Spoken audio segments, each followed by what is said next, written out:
Le transfert d'Alex Albon chez Williams s'est déroulé sans encombre. Les négociations entre Williams et Red Bull pour faire venir le Thaïlandais Alex Albon à Grove n'ont jamais été un problème, selon le PDG Geost Capito. Alors ça aurait pu être du coup Bottas à la place de Albon, hein, du coup Albon, est-ce qu'il serait allé chez Alfa Romeo? Je pense pas. C'est quelqu'un qui serait allé dans le baquet à la place de Bottas, hein, chez Alpha, mais qui? Ça on ne le saura jamais. J'ai discuté de la plupart des problèmes avec Christian Horner, et Red Bull voulait vraiment qu'Alex Albon trouve un baquet en F1. C'est pourquoi les discussions n'ont pas été si difficiles. Il voulait l'accompagner dans sa recherche de baquet, et nous voulions Alex. Toto Wolff, patron d'équipe Mercedes, n'a pas non plus été un problème avec le fait que Alex quitte Red Bull pour nous rejoindre. Ce n'est pas aussi difficile qu'il n'y paraissait. Jos Capito a également confirmé que l'accord de fourniture moteur avec Mercedes n'a donné aucun droit de regard ou de veto aux constructeurs allemands sur le choix des pilotes Williams. Nous n'avons pas d'obligation envers eux. Il a toujours été clair également avec Mercedes que la décision concernant les pilotes nous appartenait.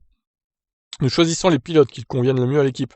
C'est également dans l'intérêt de Mercedes car ils souhaitent également que leur équipe cliente soit aussi performante que possible. Il n'y a jamais eu de discussion à ce sujet. J'ai eu une bonne relation avec Toto depuis de nombreuses années. Non, c'est en aucun cas détérioré.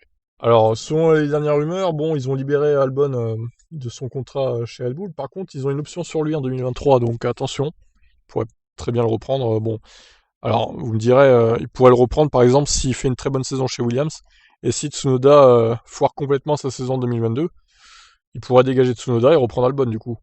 Mais je vois mal Albon remonter chez Red Bull à la place de Perez par exemple, ça m'étonnerait, hein. Au mieux, il ira chez AlphaTauri, sinon il restera chez Williams, tout simplement. Bon, on verra sa saison. Albon, laissons-lui le bénéfice du doute. Il sera libéré de toute pression, comme c'était le cas chez Red Bull, en étant équipier de Verstappen, etc. Donc, ma foi, peut-être qu'il va réussir, hein. Et puis bon, battre Latifi, ça devrait pas être trop dur, n'est-ce pas? Allez, c'était le petit tacle du jour envers Latifi. Ciao, ciao.